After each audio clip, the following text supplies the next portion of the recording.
देखा भैया का दिया हुआ बाण मेरे एक ही बाण से इस दुष्ट का अंत हो गया। चलो अश्व पकड़ो और आगे की नहीं चलते। चल मेरे घोड़े।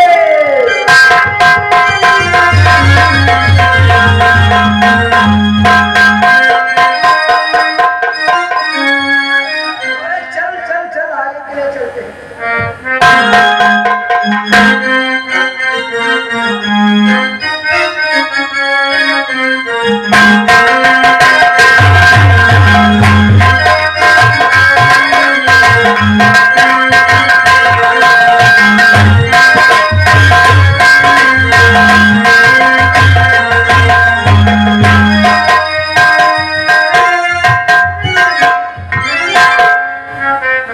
चलो भैया अब अपने आश्रम पर चलते हैं।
बालकों, कहो राजन, तुम्हारी आवाज को सुन करके मैं प्रसन्न हो गया।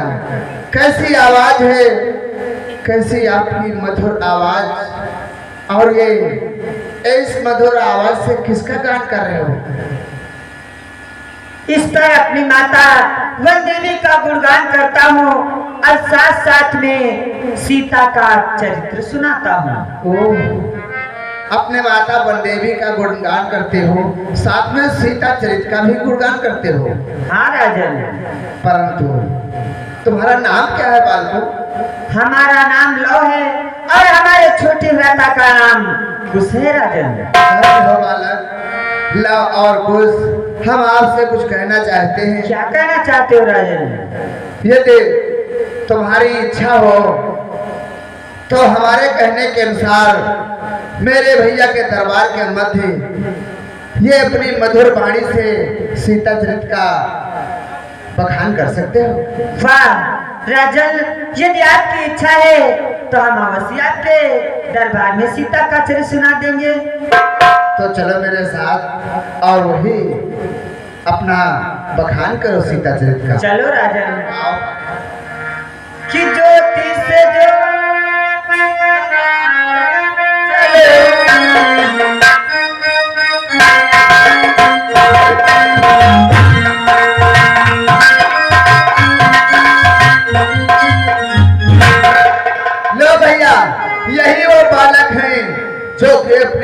के द्वारा, अपने पीड़ा के द्वारा सीता जी का बखान करते हैं।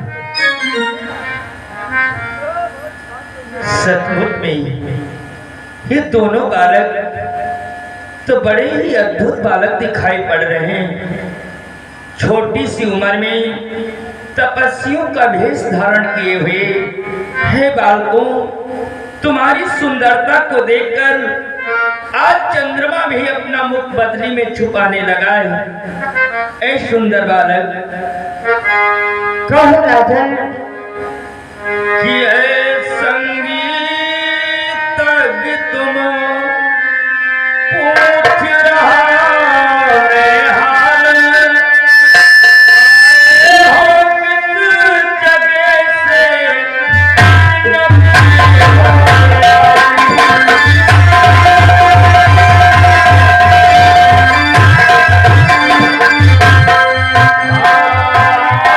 हो किस जगह से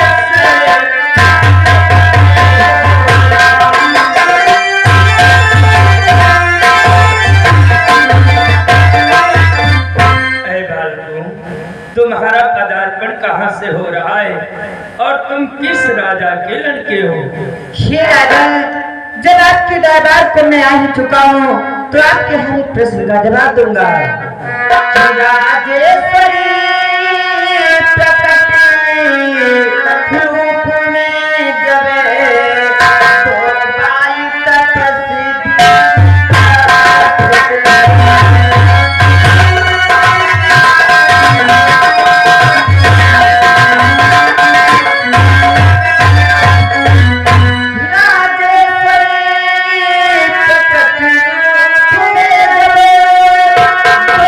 बालिक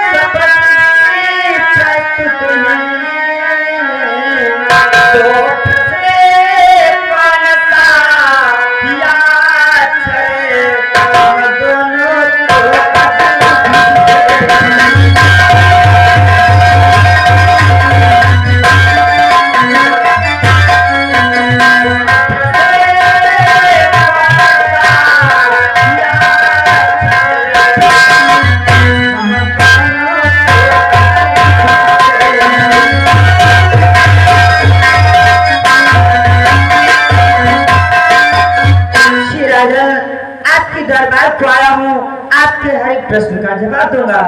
कि वो सुनाता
वाल्मीकि जी है।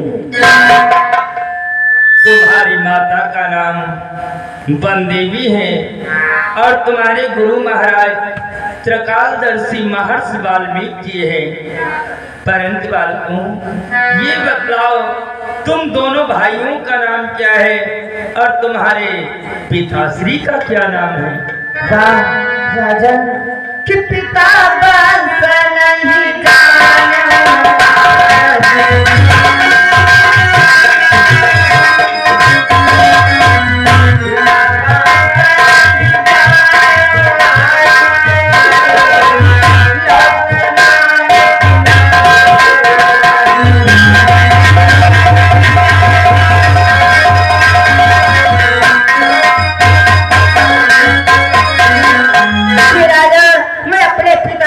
जाना खुश है। राजा मैं भी आपसे कुछ कहना चाहता हूँ। कितनी विचित्र बात है। क्या तुम्हारी माता ने तुम्हारे पिता का नाम नहीं बताया? खैर कोई बात नहीं। तो ये बताओ, अपनी छोटी छोटी बीड़ाओं पर क्या करते हो बालकों? श्री राजा इस समय उमंग उठ रही है, कुछ सुनना हो तो सुनिएगा। हम सीता चरित्र सुनाएंगे, इस पर ही ध्यान दीजिएगा। तुम दोनों बालक सीता चरित्र का बखान करते हो। ऐ सुंदर बालकों, तुम दोनों भाई अपनी अमृतमयी वाणी से सीता चरित्र का बखान करो। हम सभी लोग बड़ी ही प्रसन्नता पूर्वक सीता चरित्र श्रवण करेंगे। आप आसन ग्रहण करो राजा।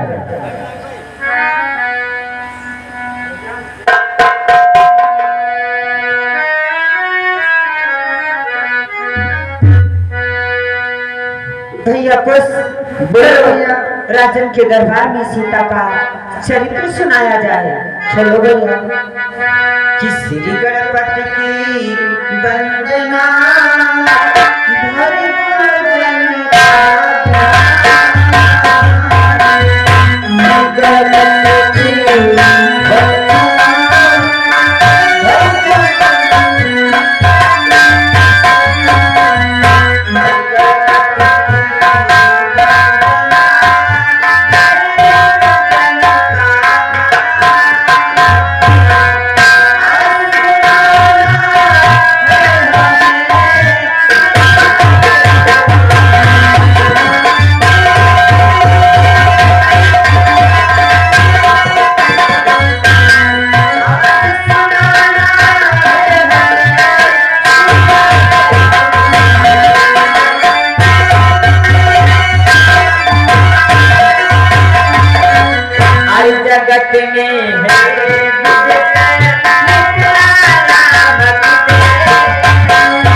जनक हुए और उनकी राज्य में अचानक क्या हुआ कि परंपरा अचानक एक समय भारी अकाल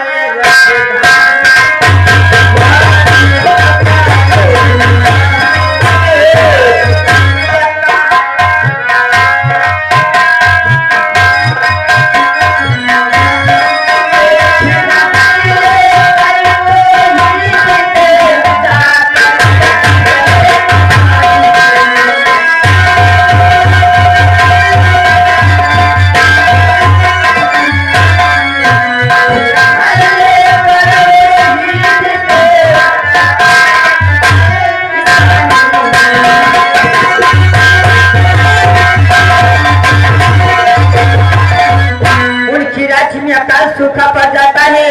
तब राजा जनक ने पंडित और विद्वानों से पूछा। पंडित और विद्वानों ने बताया कि राजा रानी मिलकर पृथ्वी पर हल चलाए तो वर्षा हो सकती है। राजा रानी ने वर्षा किया, पृथ्वी पर हल चलाया, हरियाली छा गई, लेकिन हल चलते चलते एक जगह पर रुक गया। रुकने का कारण एक घड़े से टक्कर हुआ था। उस घड़े में देखा गया एक सुंदर कन्या उत्पन्न हुई और वो कन्या किन किन नामों से विख्यात हुई, आगे भैया तुम वो पृथ्वी के ऊपर जानते हो कन्या किन के नामों से विख्यात हुई? पृथ्वी के ऊपर आकर के अब अद्भुत काम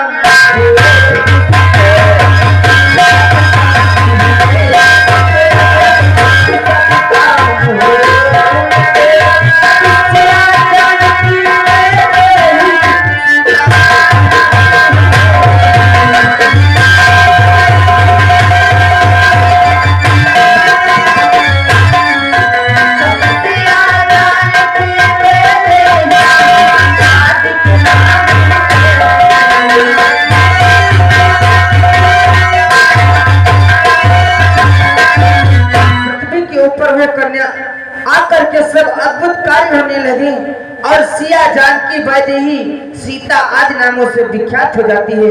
आज ये कन्या धीरे धीरे बड़ी हो जाती है। आगे क्या होता है भैया तुम सुना। जनक के वहां वो कन्या बड़ी हो जाती है और एक सूजी का लाया हुआ धनुष रखा हुआ था। महाराज जनक के वहां उससे कोई भी योद्धा नहीं उठा पाता था। एक दिन पुत्री सीता ने उस धनुष को उठा दिया और ये देख करके राजा जनक ने क्या किया। राजा कि पुत्री ने जिसे उठाया है जो वीर धनुष को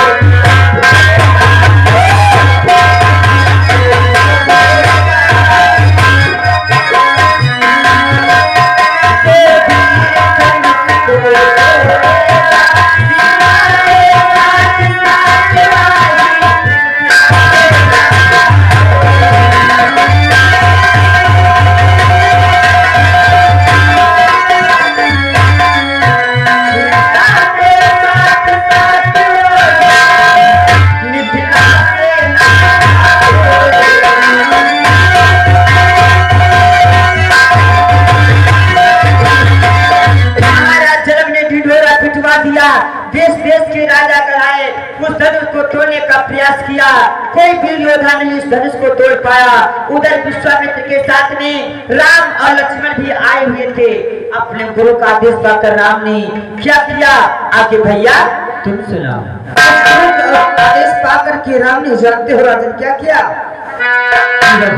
रामचंद्र जी ने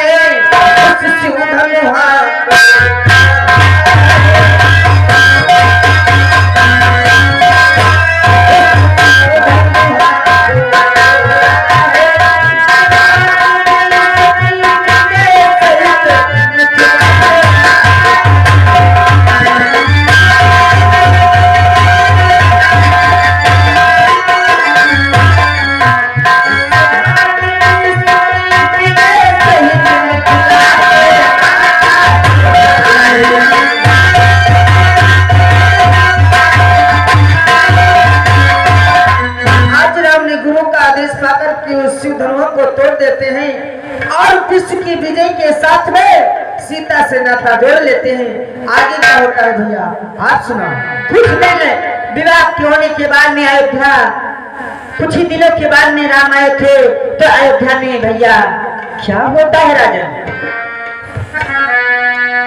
संपूर्ण कि तब काल चक्र के कारण ही संपूर्ण सुखों का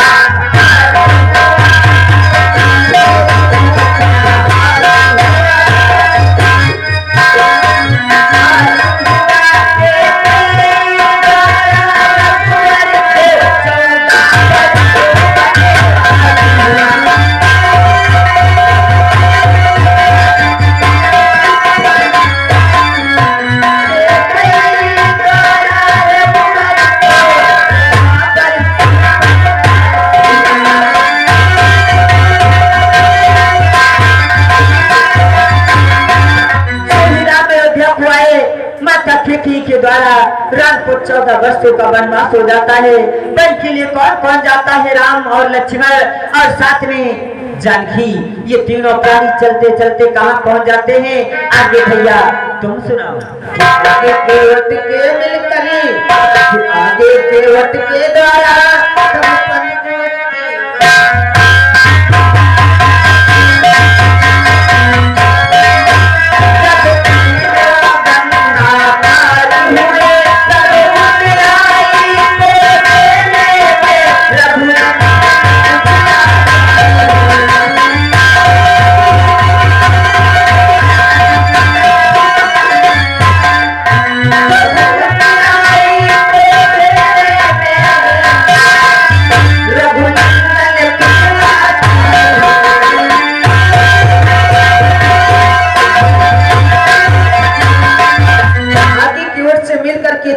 बड़ी गंगा को पार कर जाते हैं। गंगा को पार करने के बाद में आज केवट को उत्तराई के रूप में देने के लिए भगवान श्री राम के पास कुछ नहीं था।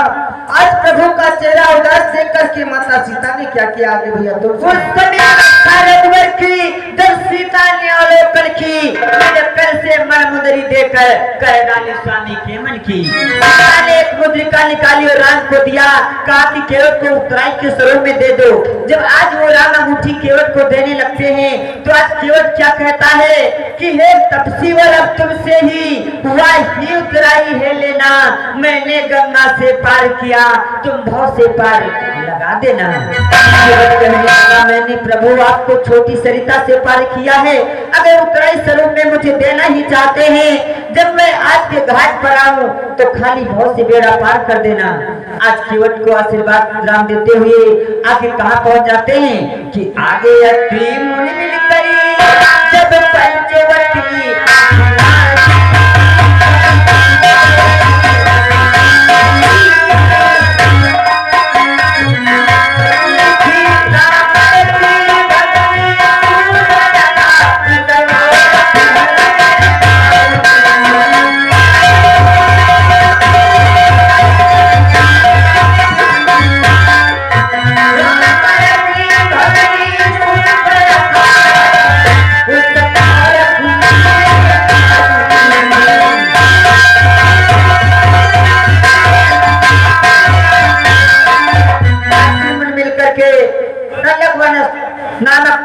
जंगल में अपनी पंचवटी बना लेते हैं। कुछ दिन राम को व्यतीत हुए थे पंचवटी में रहते रहते, और एक दिन राजा रावण की बहन शूर्पणखा आती है।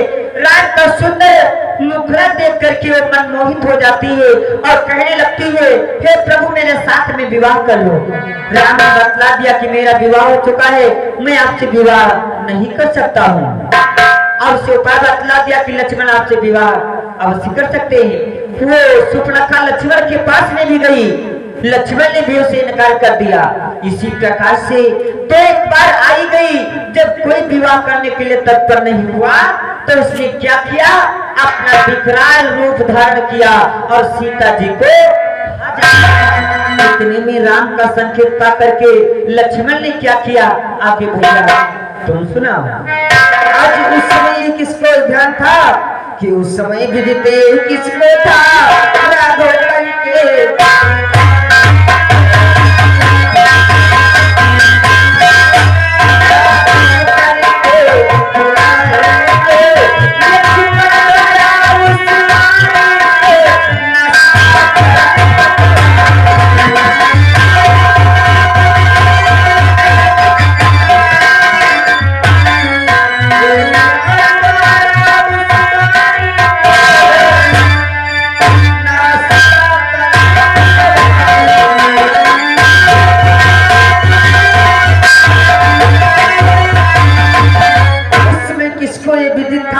कि ऐसा काम राम करेंगे। आज लक्ष्मण के द्वारा उस नारी के नाक और कान कटवा लेते हैं। जब उस नारी के नाक और कान कट जाते हैं तो औरत की रोती भी लगती है। उसी दंडक बने वन में अपने भाई खरदूसर तीसरा के पास में जाती है। आगे कहता है भैया तुम सुनाओ। वो खरदूसर तीसरा के पास में गई। खरदूसर तीसरा 14,000 सेना के साथ में राम से युद्ध करने के लिए आई।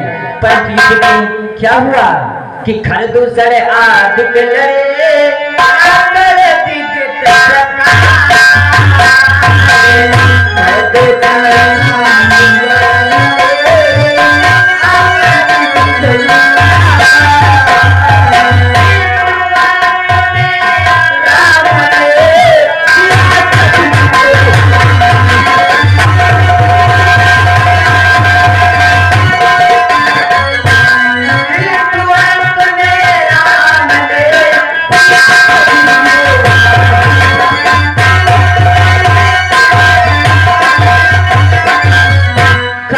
तीसरा साथ में 14,000 सेना का वध हो जाता है।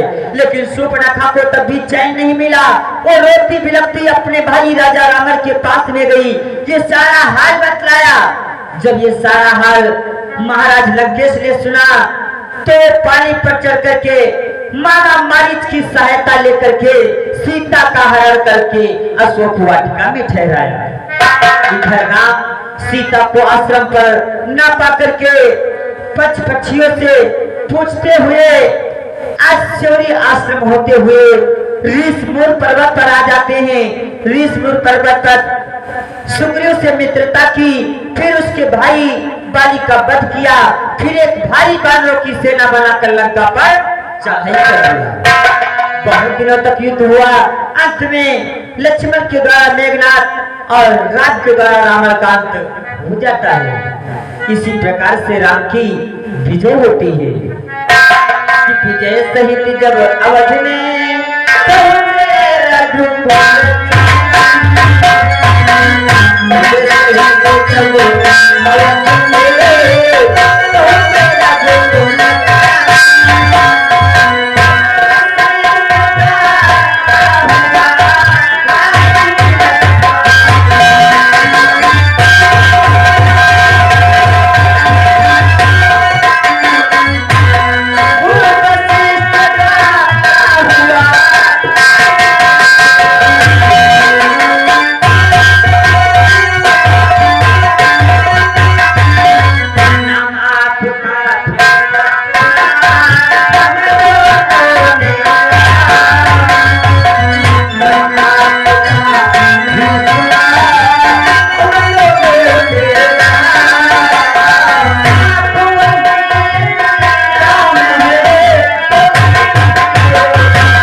ये बालक तो अपनी मनमानी ही करते हैं।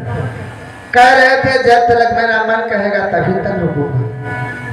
लक्ष्मण भैया देखा तुमने, इन बालकों ने अपनी अमृतमयी वाणी से कितनी सुंदर प्रकार सीता चरित्र का बखान किया है। हाँ भैया, हमारे जीवन काल में जितनी घटनाएं घटित हुई, समस्त घटनाओं का बड़ी सुंदरता से बखान किया है।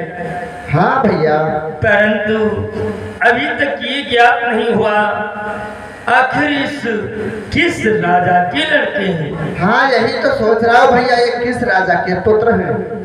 धैर्य धारण करो लक्ष्मण, उचित समय आने पर सब कुछ ज्ञात हो जाएगा। जा आओ आसन ग्रहण।